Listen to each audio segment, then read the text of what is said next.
¿Fue usted de los que se quedó sin la tarjeta de doble funcionalidad para el transporte público? Le tengo buenas noticias. Ya puede adquirirla nuevamente. Aquí los detalles. Este transporte mueve diariamente a casi 6 millones de personas por toda la ciudad. El aumento de usuarios ha permitido que el sistema de transporte colectivo evolucione hasta la era digital. El tradicional boleto se actualizó a una tarjeta digital y ahora se moderniza más con el pago de peaje en torniquetes con una tarjeta de doble funcionalidad. Esta es la nueva tarjeta del metro con la cual usted puede viajar, hacer compras, pagar servicios y hasta solicitar un crédito. Se tiene disponible en las 14 estaciones de la línea 7, así como en las 20 estaciones de la línea 12. En esta segunda etapa de venta, se tienen disponibles 450,000 tarjetas para viajar en metro, metrobús, ecobici y tren ligero.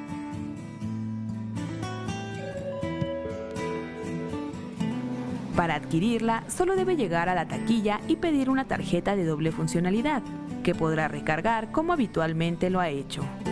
El plástico vale 10 pesos y ya le recargas ahora sí que el saldo que tú necesites.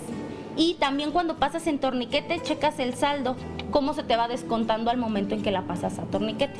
Este plástico funciona en todas las estaciones del metro de la Ciudad de México y cuenta con 2 saldos independientes.